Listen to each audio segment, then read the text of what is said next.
तो आज मैं लेकर आया हूँ आपके लिए video combination of resistance. Resistance को कॉम्बिनेशंस हम लोग दो तरीके से यहाँ पे करते हैं। One is series combination and second one is parallel combinations. तो हम लोग सबसे पहले जो कॉम्बिनेशंस करते हैं उसका नाम क्या लिखते हैं, सीरीज कॉम्बिनेशन, और दूसरा करते हैं हम लोग पैरेलल कॉम्बिनेशंस।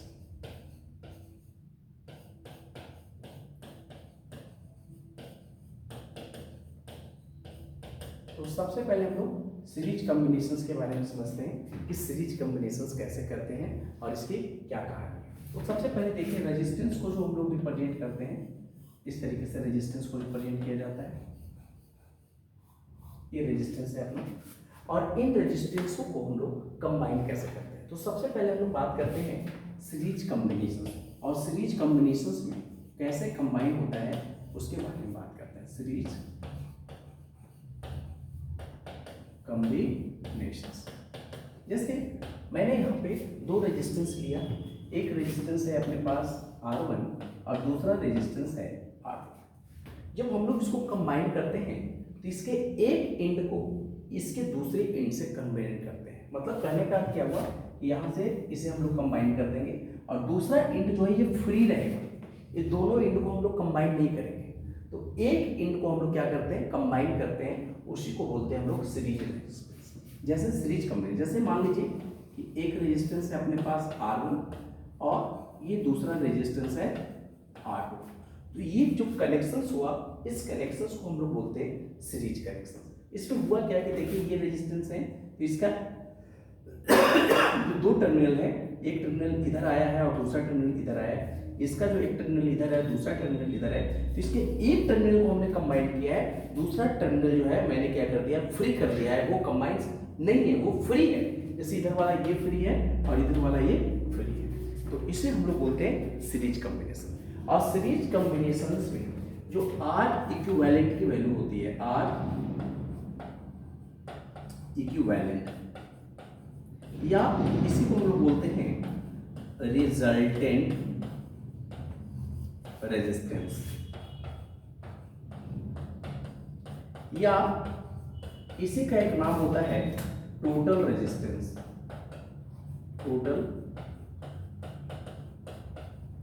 रेजिस्टेंस, तो ये जो सबकी वैल्यू होता है वो वैल्यू होगा R1 प्लस R2 के बराबर। मतलब टोटल रेजिस्टेंस की जो वैल्यू होगा वो R1 प्लस R2 के बराबर होगा। जैसे मान लीजिए कि तीन रेजिस्टेंस होता, तो तीन रेजिस्टेंस का जो टोटल रिजल्टेंट हम लोग निकालते वो निकलता R1 प्लस R2। मतलब तीन रेजिस्टेंस है तो क्या लिखा जाएगा, R1 plus R2 plus R3। इस तरह से सीरीज का कॉम्बिनेशंस करते हैं। और जो ये R की जो वैल्यू है, टोटल रेजिस्टेंस की जो वैल्यू है, वो इंडिविजुअल रेजिस्टेंस से इसकी वैल्यू हमेशा बड़ा होगा। R1 से भी बड़ा होगा, R2 से भी बड़ा होगा, R3 से बड़ा होगा। मतलब कहने का अर्थ ये हुआ कि सीरीज में जितने भी रेजिस्टेंस कंबाइन किया रहेगा, टोटल रेजिस्टेंस की वैल्यू इंडिविजुअल रेजिस्टेंस से बड़ा होगा। तो चलते हैं, ये जो डेफिनेशन बनता है R equal to R1 plus R2 plus R3 कैसे आता है, इसको हम लोग सॉर्ट आउट करते हैं। ध्यान से पहले सीखना है। जैसे मैंने यहाँ पे दो केस का रेजिस्टेंस लिया, मतलब टू रेजिस्टेंस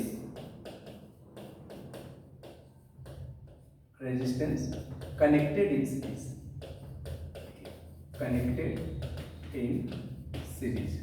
एक को आप गौर से देखिएगा, इसके बेस पे आपको सब कुछ समझ में आ जाएगा। तो यहाँ देखिए गौर से, पहले यहाँ देखिए, जैसे अपने पास दो रेजिस्टेंस है, एक रेजिस्टेंस है R1 और दूसरा रेजिस्टेंस है अपने पास R2। तो टोटल रेजिस्टेंस की जो वैल्यू आएगा वो क्या आएगा, R1 प्लस R2 आएगा। अब देखिए ये वैल्यू कैसे आता है इसके बारे में सोचते हैं।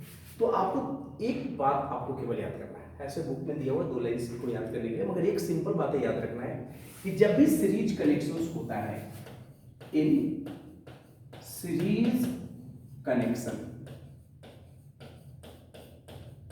जब भी सीरीज कनेक्शंस होगा तो मैग्नीट्यूड ऑफ करंट जो होगा वो हर रेजिस्टेंस में सेम जाएगा। In series connections current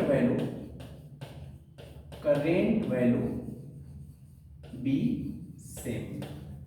current की वैल्यू क्या होगा, सेम होगा। जैसे मान लीजिए यहां से आई करंट पास हो रहा है R1 से, तो R2 से भी क्या जाएगा अपने पास, आई करंट ही जाएगा। मतलब ये जो आई करंट है सीरीज में हर जगह सेम होगा। बस इतना डाटा आपको याद करके चलना है। वोल्टेज के बारे में बात करते हैं तो देखिए वोल्टेज डिपेंड करता है रेजिस्टेंस पे। मान लीजिए यहाँ पे रेजिस्टेंस वैल्यू बड़ा होता तो रेजिस्टेंस को आई से मल्टीप्लाई करेंगे तो यहाँ पे वोल्टेज अलग हो जाएगा। यहाँ पे रेजिस्टेंस अलग है, करंट वैल्यू सेम ही है, तो अगेन अलग रेजिस्टेंस से करंट वैल्यू को मल्टीप्लाई करेंगे तो यहाँ पे वोल्टेज क्या हो जाएगा, अलग हो जाएगा।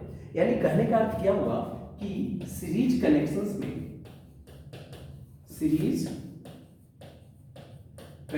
में यदि रेजिस्टेंस आपका अलग अलग है देन वोल्टेज भी क्या होगा, आपका अलग अलग होगा। वोल्टेज वैल्यू भी अल्टर्ड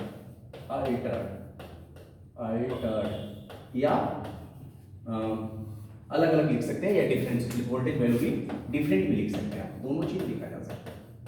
तो आप यहाँ पे देखिए गौर से कि कौन सी वैल्यू जो है वो अलग हो रहा है, डिवाइड क्या हो रहा है, तो यहाँ पे वोल्टेज डिवाइड हो रहा है। बस इसी चीज को याद रखना है कि जहां पे वोल्टेज डिवाइड होगा हम उसी का फॉर्मूला यूज करेंगे। जैसे हम इसका डेरिवेशंस करते हैं कि R1 प्लस R2 जो होगा वो R के बराबर होगा, तो कैसे होगा सोचते हैं। जैसे मान लीजिए कि एक अपने पास ये R1 है और ये आपके पास R2 है, ये R1 है और ये R2 है।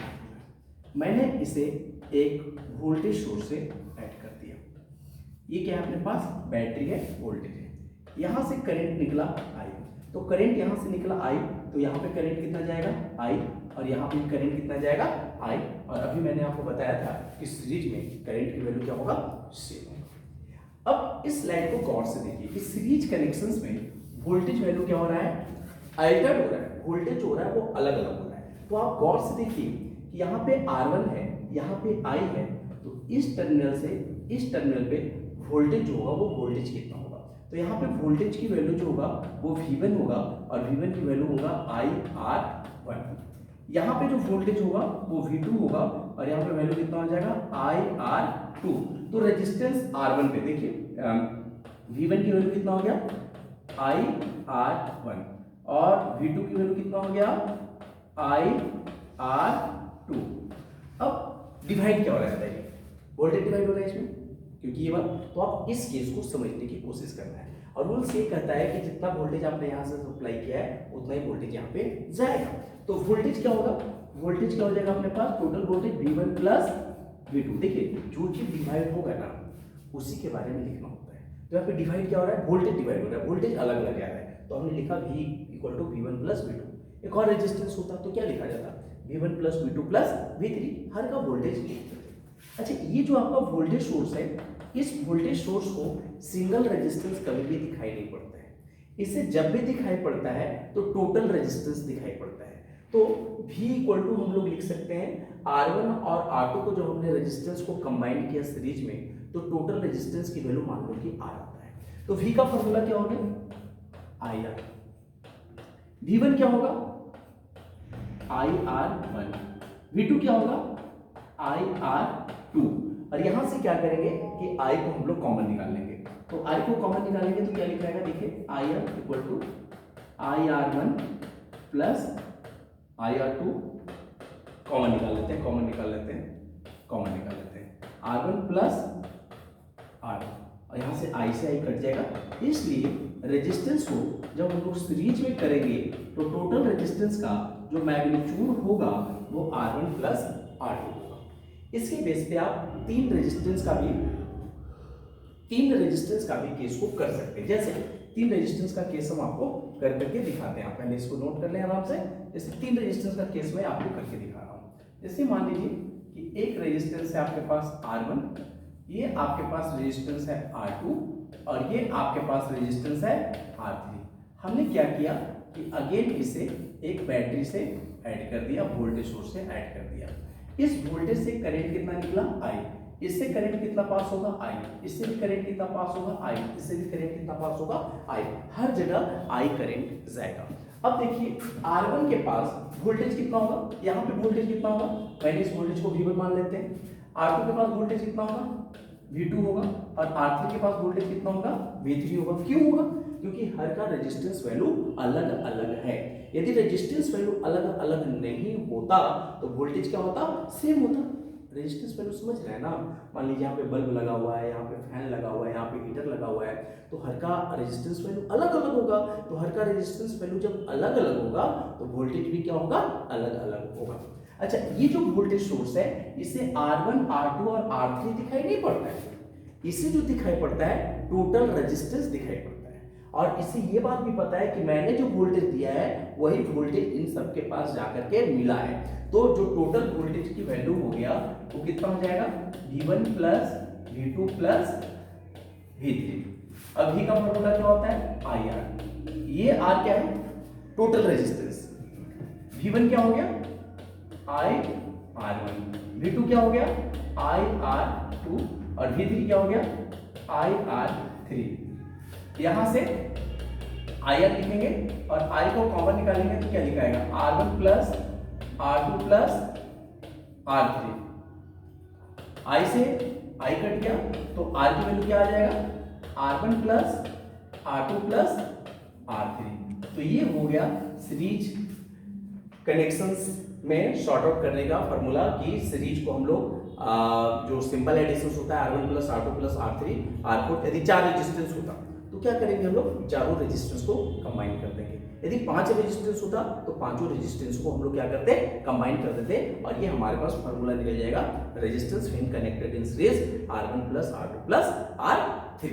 अब चलेंगे हम लोग इसके बेस पे न्यूमेरिकल। बस ब्रेन में इतना ही रखिएगा, जो चीज डिवाइड होगा ना उसी के बारे में लिखना होता है। ठीक है, आज के लिए